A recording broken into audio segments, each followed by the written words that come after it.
ನನ್ನ ಬರ್ತ್ಡೇಗೆ ಎಲ್ಲ ಲೀಡ್ಸು, ನನ್ನ ಹೋಬಳಿ ಲೀಡ್ಸು, ತಾಲೂಕು ಮಟ್ಟದಲ್ಲಿರ್ತಕ್ಕಂಥ ಲೀಡ್ಸ್ ಎಲ್ಲ ಬಂದು ಒಂದು ಶುಭ ಕೋರಿದ್ದಾರೆ.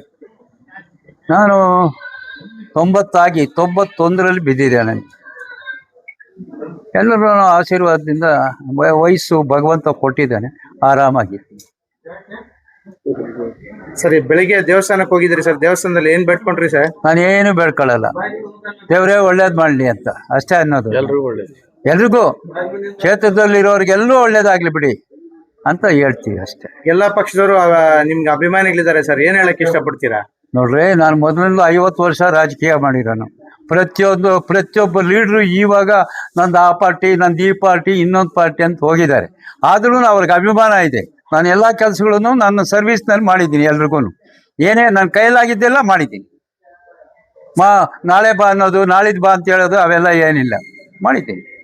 ನೀವು ಟೀಚರ್ ಆಗಿದ್ರಿ ಸರ್? ಟೀಚರ್ ಆಗಿದ್ರಲ್ಲ ಸರ್? ಟೀಚರ್ ಆಗಿದ್ರು, 31 ವರ್ಷ ಸರ್ವಿಸ್ ಮಾಡಿದ್ರು. ನಾನು 5 ಪಂಚಾಯತಿ ಇತ್ತು, 5 ಪಂಚಾಯತಿನಲ್ಲಿ ನಾನು ಹೇಳಿದವರೇ ಚೇರ್ಮನ್ಗಳಾಗ್ತಾ ಇದ್ರು, ಮೆಂಬರ್ಸ್ ಆಗ್ತಾ ಇದ್ರು. ಆವಾಗ ಕಾಸಿಲ್ಲ, ಏನಿಲ್ಲ, ಬರೀ ಮಾತು, ಒಂದು ನಂಬಿಕೆ, ಆ ರೀತಿ. ರಾಜಕಾರಣದಲ್ಲಿ ಏನ್ ಸರ್? ರಾಜಕಾರಣದಲ್ಲಿ ನೋಡಿ, 94ನಲ್ಲಿ ರಿಟೈರ್ಡ್ ಆಗಿತ್ತು. 94ರಲ್ಲಿ ರಿಟೈರ್ಡ್ ಆದ್ಮೇಲೆ ನಮ್ಮ ಲೀಡರ್ಸ್ ಎಲ್ಲ ನೀನೇ ಇರಬೇಕು ಜಡ್ಪಿಗೆ, ಯಾರು ಬೇಡ ಅಂತ ನನ್ನ ಸೆಲೆಕ್ಟ್ ಮಾಡಿ ಜಡ್ಪಿಗೆ ಹಾಕ್ಸ್ತು.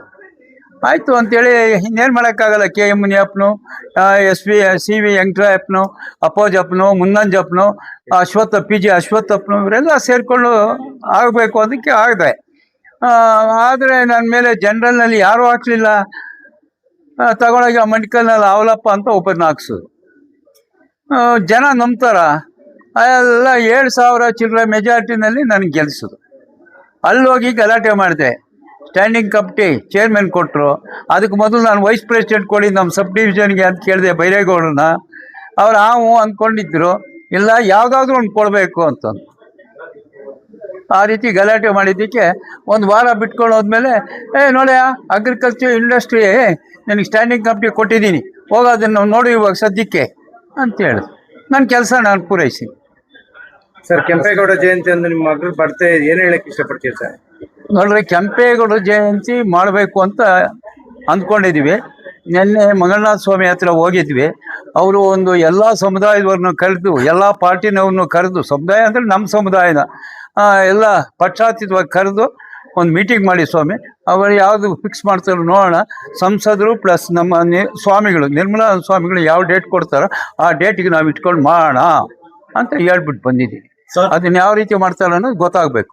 ಈಗ ನೀವು ಚಿಕ್ಕಬಳ್ಳಾಪುರ ಜಿಲ್ಲೆಯ ಹಿರಿಯ ರಾಜಕಾರಣಿಗಳು, ರಾಜಕೀಯ ಮುತ್ಸದ್ದಿ, ರಾಜಕೀಯ ಭೀಷ್ಮ, ಪೆರೇಸಂದ್ರ ಗ್ರಾಮದಲ್ಲಿ ಒಂದು ಕೃಷಿಕ ಕುಟುಂಬದಲ್ಲಿ ಹುಟ್ಟಿ ಚಿಕ್ಕಬಳ್ಳಾಪುರ ಜಿಲ್ಲೆಯ ಜಿಲ್ಲಾ ಪಂಚಾಯಿತಿ ಅಧ್ಯಕ್ಷರಾಗಿ, ಜಿಲ್ಲಾ ಪಂಚಾಯಿತಿ ಸದಸ್ಯರು, ಕೋಲಾರದಲ್ಲಿ ಜಿಲ್ಲಾ ಪಂಚಾಯಿತಿ ಸದಸ್ಯರಾಗಿ, ಇನ್ನೂ ಅನೇಕ ಸಂಘ ಸಂಸ್ಥೆಗಳಲ್ಲಿ, ಇವತ್ತು ಚಿಕ್ಕಬಳ್ಳಾಪುರ ಒಕ್ಕಲಿಗರ ಸಂಘದ ಅಧ್ಯಕ್ಷರು ಕೂಡ ಅವರಾಗಿದ್ದಾರೆ.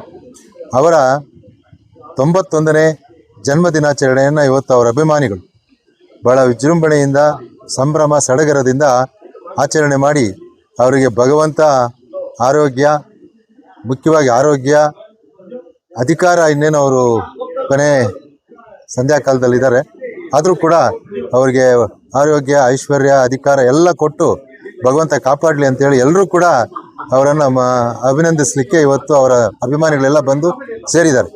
ಇವರು ಜಿಲ್ಲಾ ಪಂಚಾಯತಿ ಅಧ್ಯಕ್ಷರಾಗಿ ಇವತ್ತೇನು ಚಿಕ್ಕಬಳ್ಳಾಪುರ ಸಂಸತ್ ಸದಸ್ಯರಾದಂಥ ಡಾಕ್ಟರ್ ಸುಧಾಕರ್ ಅವರು, ಮಾಜಿ ಸಚಿವರು, ಅವರ ತಂದೆಯವರು ಇವರು. ಹಾಗಾಗಿ ಅವರು ಏನು ರಾಜಕೀಯದಿಂದ, ಕುಟುಂಬದಿಂದ ಬಂದಿರತಕ್ಕಂಥ ಒಬ್ಬ ನಮ್ಮ ಕೇಶವರೆಡ್ಡಿ ಅಣ್ಣನವರು ಟೀಚರ್ ಆಗಿ ಕೆಲಸನೂ ಮಾಡಿದ್ದಾರೆ. ವಿದ್ಯಾರ್ಥಿಗಳಿಗೆ, ಅವ್ರಿಗೆ ಸಾಕಷ್ಟು ಜನ ಶಿಷ್ಯ ವೃಂದ ಇದೆ. ಆದರೂ ಕೂಡ ರಾಜಕಾರಣ ಮಾತ್ರ ಅವರು ಬಿಟ್ಟಿರಲಿಲ್ಲ. ಅವ್ರ ತಂದೆಯವ್ರ ಕಾಲದಿಂದ ಪೆರೇಸಂದ್ರದಲ್ಲಿ ರಾಜಕಾರಣ ಮಾಡಿಕೊಂಡು ಮತ್ತು ಶಿಕ್ಷಕ ವೃತ್ತಿಯನ್ನು ಮಾಡಿಕೊಂಡು ಅವರು ಇವತ್ತು ಮಗನನ್ನು ಒಂದು ಒಳ್ಳೆ ಉನ್ನತ ಸ್ಥಾಯಿಗೆ ಕಳಿಸ್ತಕ್ಕಂಥ ಕೆಲಸಕ್ಕೆ ಅವರ ತುಂಬ ಸಹಕಾರ ಇದೆ. ಅವರು ಬೆಳೆಸಿದಂಥ ಅವ್ರ ಮಗ ಇವತ್ತು ಚಿಕ್ಕಬಳ್ಳಾಪುರದ ಶಾಸಕರಾಗಿ, ಈ ಕರ್ನಾಟಕ